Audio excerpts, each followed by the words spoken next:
इस वक्त बड़ी खबर यह है कि नागालैंड में भी 42 सीटों के रुझान आए हैं 60 में से, और उसमें बीजेपी गठबंधन स्पष्ट बहुमत पार करती दिख रही है, हासिल करती दिख रही है। 31 सीटों पर बीजेपी गठबंधन इस वक्त नागालैंड में आगे चल रही है। मेघालय में एनपीपी 22 और बीजेपी 10 यानी 32 सीटें जोड़ दीजिए तो हो जाता है। यानी मेघालय में भी बीजेपी की सरकार और त्रिपुरा में भी बीजेपी की सरकार बन सकती है। इसको रुझानों में देखा जा सकता है। 34 सीटों पर त्रिपुरा में बीजेपी आगे, यानी अब तीनों सीट राज्यों में बीजेपी सरकार में लौटती दिख रही है। मेघालय, नागालैंड, त्रिपुरा तीनों जगहों के रुझान बीजेपी की वापसी के संकेत दे रहे हैं। नागालैंड में बीजेपी के अध्यक्ष आगे चल रहे हैं, यह भी जानकारी मिल रही है। तेमजेन इमना, जो आजकल बड़ा सोशल मीडिया पर भी छाए रहते हैं, वो आगे चल रहे हैं नागालैंड में।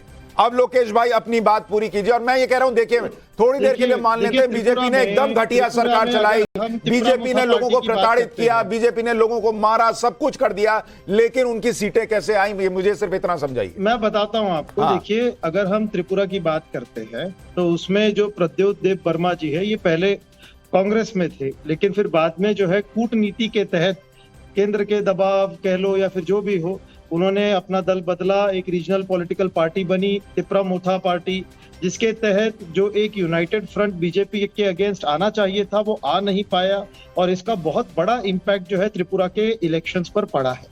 तो ये एक सबक भी है पूरे देश की ऑपोजिशन पार्टीज के लिए कि अगर वे एकत्रित नहीं होंगी, वे इकट्ठा होकर नहीं सामने आएंगी बीजेपी के। अरे पर तो आप ही तो नहीं होने दे रहे। राहुल गांधी टीएमसी को बीजेपी की बी टीम बताएंगे और आप ये सोचेंगे कि ममता बनर्जी आपका साथ दें, ये कैसे होगा? हमारे 12 एमएलए को ये लेकर गए, ये पूरे देश ने देखा हुआ है।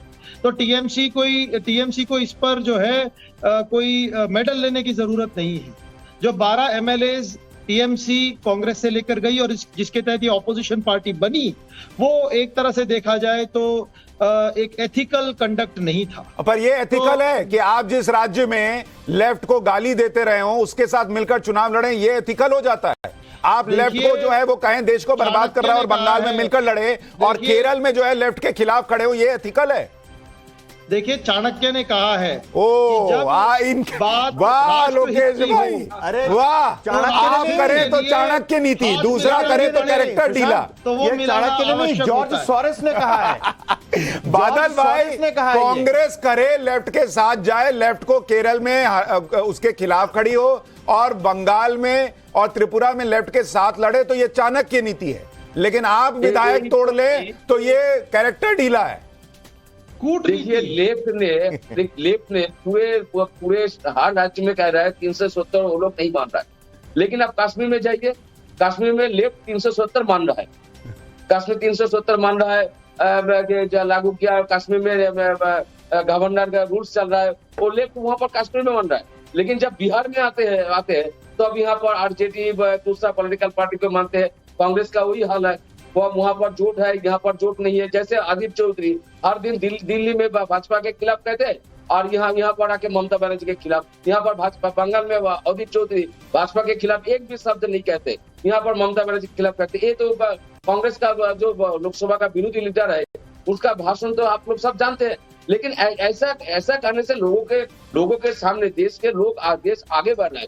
देश के लोगों के सामने तुम ऐसा कुछ बोलोगे, लोग विश्वास नहीं करेगा, तो तुमको सत्ता में कौन लाएगा?